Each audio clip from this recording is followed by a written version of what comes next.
সুপ্রিয় শিক্ষার্থী বন্ধুগণ, আপনাদেরকে শুভেচ্ছা জানিয়ে আজকের ক্লাসটি শুরু করছি। বন্ধুগণ, আজকের ক্লাসটির বিষয় হলো অ্যাফার্মেটিভ সেন্টেন্সকে আমরা অতি সহজেই কিভাবে নেগেটিভ সেন্টেন্সে পরিণত করব। তো বন্ধুগণ, অ্যাফার্মেটিভ সেন্টেন্সকে নেগেটিভ সেন্টেন্সে পরিণত করার জন্য আমরা যে কয়েকটি নিয়ম জানব, সেই নিয়মগুলি আজকে আমরা কয়েকটি উদাহরণের মাধ্যমেই শিখব। কেননা আমরা এখানে কয়েকটি 8টি উদাহরণ দেওয়া রয়েছে। বন্ধুগণ, এই 8টি বাক্য যদি আমরা অ্যাফার্মেটিভ থেকে নেগেটিভ সেন্টেন্সে পরিণত করতে পারি এবং নেগেটিভ সেন্টেন্স থেকে অ্যাফার্মেটিভ সেন্টেন্সে পরিণত করতে পারি, তাহলে পরীক্ষায় যে কোনো ধরনের প্রশ্নই আসুক না কেন আমরা অবশ্যই পরীক্ষার খাতায় আনসার করতে পারবো। তো বন্ধুগণ, আজকের এই ক্লাসটি আমি আপনাদের জন্য প্রস্তুত করেছি Khan method a spoken design of learning grammar and model questions for JSC এই বইটি থেকে। তো আজকের এই ক্লাসটি শুধুমাত্র জেএসসি পরীক্ষার্থী বন্ধুরা নয়, যারা নবম দশম শ্রেণীতে অধ্যয়নরত রয়েছেন এবং যারা একাদশ দ্বাদশ শ্রেণীতে অধ্যয়নরত রয়েছেন, তাদের প্রত্যেকেরই আমার আজকের এই ক্লাসটি অনেক অনেক উপকারে আসবে। তো বন্ধুগণ, আপনারা শেষ পর্যন্ত ভিডিওটি দেখবেন। ইনশাল্লাহ কেবলমাত্র একটি ক্লাসের মাধ্যমেই আমরা অ্যাফার্মেটিভ সেন্টেন্সকে নেগেটিভ সেন্টেন্সে অতি সহজেই পরিবর্তন করতে পারবো। এবার লক্ষ্য করুন, কয়েকটি উদাহরণ যদি আমরা লক্ষ্য করি যে only he can do the work, কেবলমাত্র সেই কাজটি করতে পারে। He alone can do the work, সে শুধু একা কাজটি করতে পারে। Only English is spoken all over the world, কেবল ইংরেজি পৃথিবীর সর্বত্র বলা হয়। Only two shirts of this shop are very nice, কেবল এই দোকানের দুইটি শাড়িই খুব সুন্দর। হি হেল্পড অনলি মি, সে কেবল আমাকে সাহায্য করেছিল। He gave me only the book, সে কেবল বইটি আমাকে দিয়েছিল। He has written only 2 books, সে শুধুমাত্র 2টি বই লিখিয়াছে। তো বন্ধুগণ, এরপরের এক্সাম্পলগুলো হলো every mother loves her child, প্রত্যেক মাই তার সন্তানকে ভালোবাসে। Both Sadia and her brother will do this work, Sadia এবং তার ভাই এই কাজটি করবে। Either Sadia or her brother will do this work, হয়তো সাদিয়া নয়তো তার ভাই এই কাজটি করবে। As soon as Shyamal saw me he told me his problem, যখনই শ্যামল আমাকে দেখেছিল ঠিক তখনই সে তার সমস্যাটি আমাকে বলেছিল। He must do the work, সে অবশ্যই কাজটি করবে। Prince is as tall as his father, Prince তার বাবার মতোই লম্বা। He is as honest, he is an honest man, সে একজন সৎ ব্যক্তি। বন্ধুগণ, এই 8 ধরনের বাক্যকে যদি আমরা নেগেটিভ করতে পারি এবং এই 8 ধরনের বাক্যকে নেগেটিভ থেকে যদি আমরা অ্যাফার্মেটিভ করতে পারি, তাহলে পরীক্ষার খাতায় এই অংশটি অবশ্যই আমরা আনসার করতে পারবো। এবার লক্ষ্য করুন যে only he can do the work, যদি আমরা অ্যাফার্মেটিভ সেন্টেন্সকে নেগেটিভ সেন্টেন্স করতে চাই, তাহলে অনলি বা অ্যালোন দিয়ে যদি অ্যাফার্মেটিভ সেন্টেন্সটি শুরু হয়, তাহলে ওই সেন্টেন্সটির অর্থ দ্বারা যদি কোনো ব্যক্তিকে নির্দেশ করে তাহলে অনলির স্থলে নান বাট, যদি কোনো বস্তুকে নির্দেশ করে তাহলে নাথিং বাট, এবং যদি কোনো সংখ্যা নির্দেশ করে তাহলে নট মোর দ্যান বসিয়ে আমরা নেগেটিভ করব। বন্ধুগণ, প্রথম উদাহরণটি only he can do the work, যেহেতু এখানে একজন ব্যক্তিকে নির্দেশ করে তাই নান but he can do the work. 2 নং এক্সাম্পলটি, এখানে এই এক্সাম্পলটি আপনাদের আরও পরিষ্কার করার জন্য আমি পরিষ্কার করে দিচ্ছি। He alone can do the work, সে শুধু একা কাজটি করতে পারে। এখানে none but he can do the work, কেবলমাত্র সেই কাজটি করতে পারে। এরপরে এক্সাম্পলটি only English is spoken all over the world, যেহেতু ইংলিশ একটি বিষয়, তাই বন্ধুগণ আমরা আগেই জেনেছি যে বস্তু বা বিষয় বোঝালেই কিন্তু নাথিং বাট ব্যবহার করতে হয়। উদাহরণটি আপনারা যদি লক্ষ্য করুন তাহলে nothing but English is spoken all over the world. এরপরেই লক্ষ্য করুন বন্ধুগণ যে only 2 shirts of this shop are very nice, এখানে 2টি জামার কথা বলা হয়েছে। এরা জামা হলো বস্তু এবং সংখ্যা নির্দেশ করা হয়েছে, তাই অনলির স্থলে আমরা নট মোর দেন ব্যবহার করব। Not more than 2 shirts of this shop are very nice. এরপরের এক্সাম্পলটি বন্ধুগণ লক্ষ্য করুন যে হি হেল্পড অনলি মি, সে কেবলমাত্র আমাকে সাহায্য করেছিল। এবার উদাহরণটি হবে he helped none but me, সে আমাকে ছাড়া অন্য কাউকেই সাহায্য করেছিল না। এরপরের এক্সাম্পলটি he gave me only the book, সে কেবল আমাকে বইটি দিয়েছিল। এটি যদি আমরা নেগেটিভ করি তাহলে নেগেটিভ উত্তরটি হবে he gave me nothing but the book, সে বইটি ছাড়া অন্য কিছুই আমাকে দিয়েছিল না।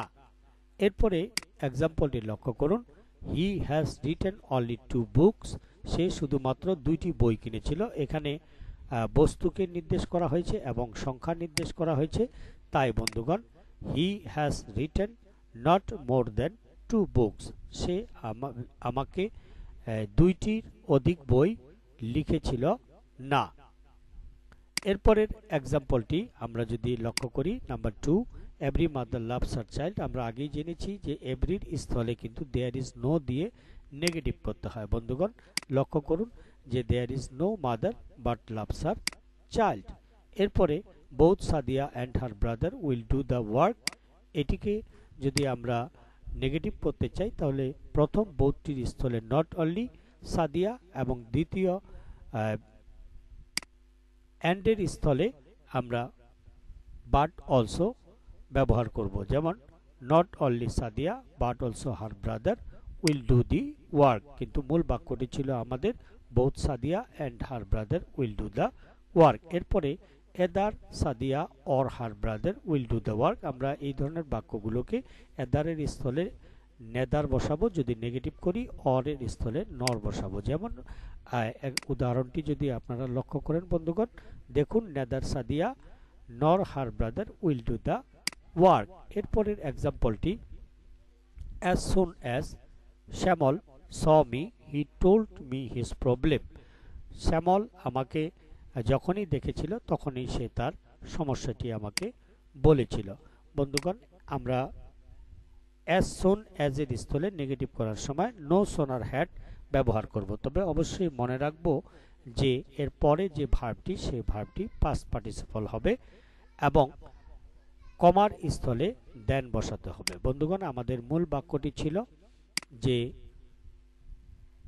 as soon as Shyamal saw me he told me his problem, এখানে as soon as এর স্থলে no sooner had, Shyamal saw এর পাস্ট পার্টিসিপল হলো seen, me এবং কমার স্থলে দেন, he told me his problem। এরপরের এক্সাম্পলটি বন্ধুগণ লক্ষ্য করুন, এরপরের এক্সাম্পলটি he must do the work, সে অবশ্যই কাজটি করবে। আমরা জানবো যে মাস্ট এবং হ্যাভ টু হ্যাজ টু যদি থাকে তাহলে ক্যান নট বাট বসাতে হয়। তাহলে দেখুন he can not but do the work, সেই কাজটি না করে পারছে না। এরপরের এক্সাম্পলটি বন্ধুগণ লক্ষ্য করুন Prince is as tall as his father, Prince তার বাবার মতোই লম্বা। এটিকে যদি আমরা এখন নেগেটিভ করতে চাই তাহলে নেগেটিভটি হবে Prince is not less tall than his father, অর্থাৎ প্রিন্স তার বাবার চেয়ে কম লম্বা নয়। এরপরের সর্বশেষ এক্সাম্পলটি he is an honest man, সে একজন সৎ মানুষ। বন্ধুগণ এটি হলো সাধারণ বাক্য এবং এই বাক্যটিকে আমরা নেগেটিভ যদি করতে চাই তাহলে কি হবে হি is not a dishonest man, অর্থাৎ সে একজন অসৎ মানুষ নয়।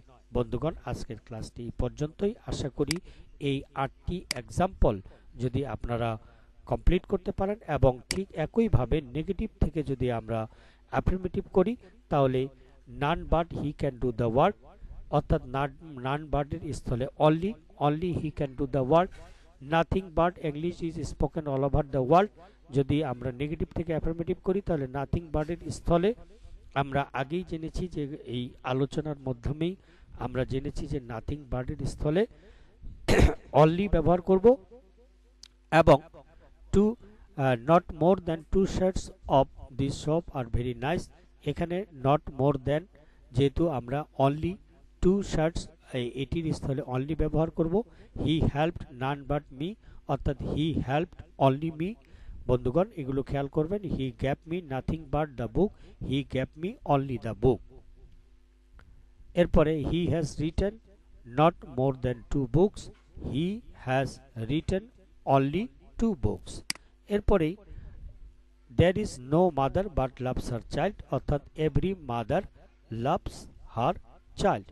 Not only Sadia but also her brother will do the work, অর্থাৎ এখানে প্রথম নট অনলির স্থলে both সাদিয়া and পরের but also এর স্থলে and বসিয়ে আপনারা নেগেটিভ করবেন। এরপরে নেদারের স্থলে এদার এবং সাদিয়া নরের স্থলে অর, অর্থাৎ either Sadia or her brother will do the work। এবার no sooner had এর স্থলে as soon as শ্যামল, এখানে সিনের পরিবর্তে হবে স, আর বাকি সব ঠিক থাকবে এবং দেনটি উঠে গিয়ে এই দেনের স্থলে কমা বসবে।